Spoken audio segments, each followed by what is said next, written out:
नमस्कार दोस्तों, welcome back to my YouTube channel. उम्मीद करता हूँ आपकी तैयारी अच्छी चल रही होगी, ज़बरदस्त चल रही है। बहुत ही महत्वपूर्ण जानकारी आप सभी कैंडिडेट के लिए रहने वाली है। हम यहाँ पर बात कर रहे हैं एमपी पीएनएसटी के बारे में। आप लोग इस वीडियो के माध्यम से अपनी शिफ्ट का नॉर्मलाइजेशन मार्क्स जो है देख पाएंगे कि आखिरकार हमारे शिफ्ट का क्या नॉर्मलाइजेशन मार्क्स जो है वो आपको देखने को मिलेगा। और अभी तक आपने बहुत जगह कट-ऑफ जो है देखी होगी और जानी होगी, लेकिन एक सटीक डाटा के साथ आपको देखने को नहीं मिली है। एक्चुअल में आपकी क्या कट-ऑफ रहेगी, क्या रैंक रहने वाली है, सारी जानकारी आपको समझ लेना होगा। वीडियो के अंत तक बने रहना है। चैनल पे आप पहली बार हैं तो चैनल को प्लीज़ सब्सक्राइब करके जरूर रखें। काउंसलिंग के लिए आपको कौन कौन से डॉक्यूमेंट आपको तैयार करके रख देना होगा, ईडब्ल्यूएस, ओबीसी, एसटी, एससी के लिए क्या आपको कट-ऑफ रहने वाली है, ईएसबी विभाग की तरफ से बड़ी खबर निकल के यहाँ पे आपको सामने दिखने वाली है। इस बार कट-ऑफ जो है बहुत ही कम जाने वाली है। कितने नंबर पर आपको गवर्नमेंट कॉलेज मिलने की यहाँ पे उम्मीद की जा रही है, सारी जानकारी स्टेप बाय स्टेप आपको बताने वाले हैं। सबसे पहले हम बात कर लेते हैं, जैसा कि आपको बता दें, अगर हम बात करते हैं एमपी पीएनएसटी कट-ऑफ के बारे में कि आखिरकार आपका जो कट-ऑफ है वो क्या होने वाला है। एमपी पीएनएसटी कट-ऑफ जो है 2025 के बारे में इसमें बात कर रहे हैं। इसमें ऑफिशियल आंसर की आ चुकी है या नहीं आ चुकी है, सारी जानकारी आपको बताने वाले हैं। मार्क्स में जो है घटाव हो चुका है, आपका जो मार्क्स है वो घट चुके हैं।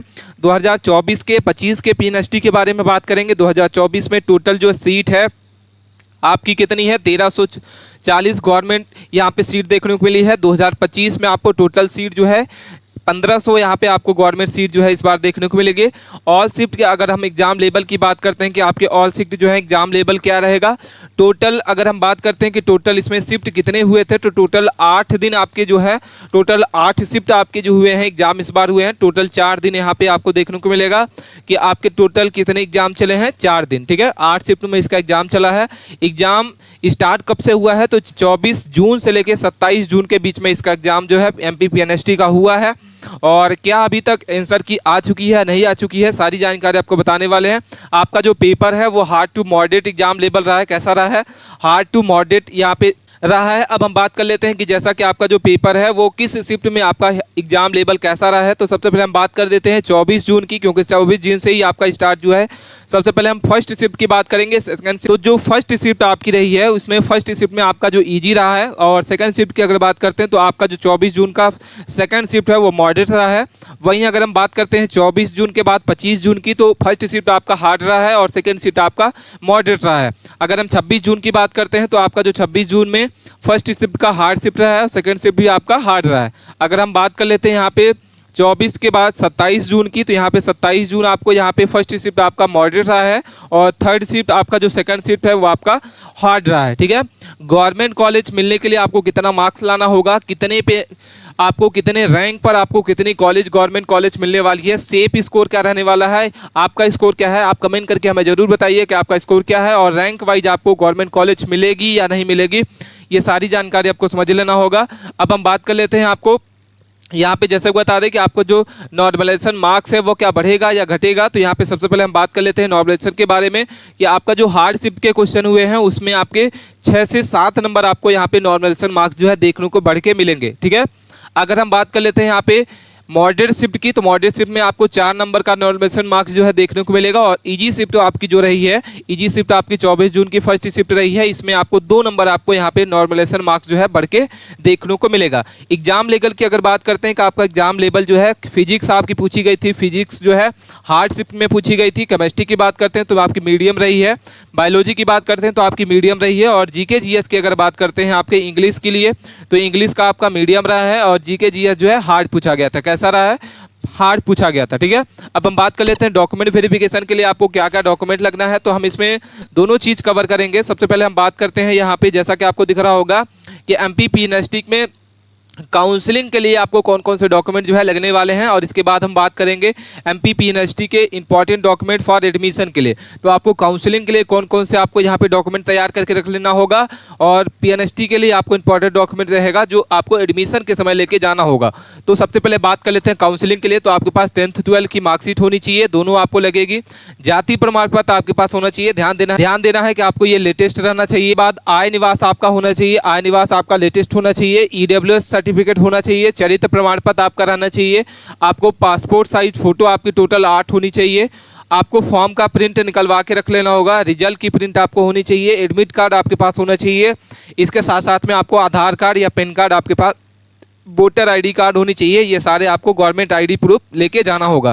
तो ये सारे जो डॉक्यूमेंट आपके ये काउंसलिंग डॉक्यूमेंट आपको लगने वाले हैं। अब हम बात कर लेते हैं कि पीएनएसटी के लिए एडमिशन के लिए आपको कौन कौन से डॉक्यूमेंट जो है इंपॉर्टेंट डॉक्यूमेंट है। तो आप इसको आप स्क्रीनशॉट के लेके रख सकते हैं कि आपको पीएनएसटी के लिए आपको इंपॉर्टेंट डॉक्यूमेंट एडमिशन के लिए कौन कौन से लगने वाले हैं। हम बात कर लेते हैं, आपकी मार्कशीट 10th-12 की होनी चाहिए, ट्रांसफ़र सर्टिफिकेट जिसको टीसी कहा जाता है, आप टीसी होनी चाहिए आपके पास, ये स्कूल से आपको मिली होगी।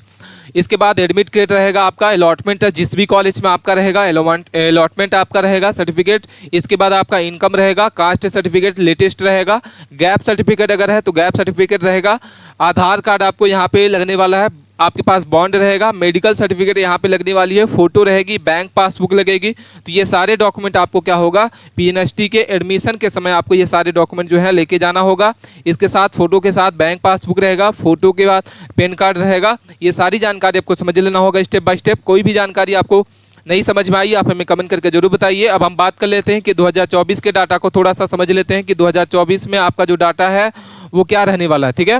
तो 2024 के डाटा को हम थोड़ा सा बात करते हैं कि आपका पीएनएसटी में रिजल्ट में फर्स्ट राउंड के लिए क्या कट ऑफ रही है, सारी जानकारी आपको समझ लेना होगा। सबसे पहले हम बात कर रहे हैं इसमें पीएनएसटी राउंड 1 में, जैसा कि हम आपको बता दें कि पीएनएसटी में राउंड 1 राउंड 2 होते हैं। तो 2024 में क्या प्रीवियस डाटा यहाँ पे रहने वाला है, कट ऑफ क्या रहने वाली है, क्या आपकी कॉमन रैंक देखने को मिली है, पीएनएसटी के लिए आपको क्या रैंक देखने को मिली है, सारी जानकारी आपको स्टेप बाय स्टेप क्या होगा समझ लेना होगा। सबसे पहले हम बात करते हैं कैटेगरी के बारे में। तो जनरल कैटेगरी की जो आपकी कट ऑफ है, अगर आपका मार्क्स जो है 60 नंबर है, 60 नंबर वालों का कितना आपका कॉमन मार्क्स रहेगा, आपका जो कॉमन रैंक रहेगा वो 701 यहाँ पे देखने को मिलेगा। और पीएनएसटी रैंक अगर बात करते हैं तो 700 यहाँ पे आपको 79 आपको यहाँ पे देखने को मिलेगा। अगर हम बात करते हैं ओबीसी के लिए, तो ओबीसी के लिए आपको 56 नंबर का आपका यहाँ पे मार्क्स अगर रहता है, इसके आसपास आपकी कट ऑफ रहती है, तो यहाँ पे आपको 950 यहाँ पे आपको कॉमन रैंक जो है इस बार देखने को मिलेगी। एक्सपेक्टेड कट ऑफ यहाँ पे 2025 के यहाँ पे हम अभी नीचे बात करेंगे। यहाँ पे 2024 में क्या कट ऑफ रही है, क्या रैंक रही है, सारी जानकारी आपको समझ लेना होगा।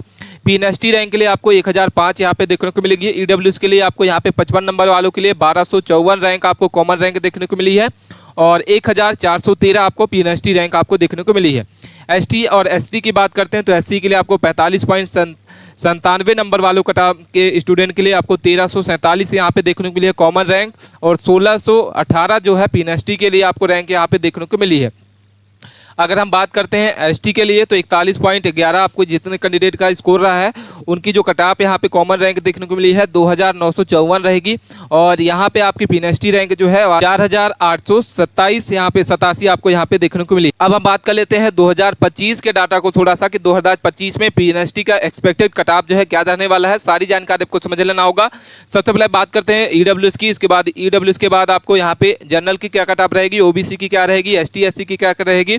तो सबसे पहले हम जनरल की बात करते हैं तो 54 नंबर से 60 नंबर के बीच में एक्सपेक्टेड कट ऑफ जो रहेगा उनकी जो कॉमन रैंक जाने वाली है वो आपकी कितनी रहेगी, 1200 रहने वाली। अगर हम बात करते हैं ओबीसी के लिए तो 48 नंबर से 53 नंबर के बीच में आपका जो है एक्सपेक्टेड कट ऑफ जो है देखने को मिलेगा और इनकी जो रैंक है वो आपकी कॉमन रैंक आपको कितनी देखने को मिलेगी, 1400 देखिए।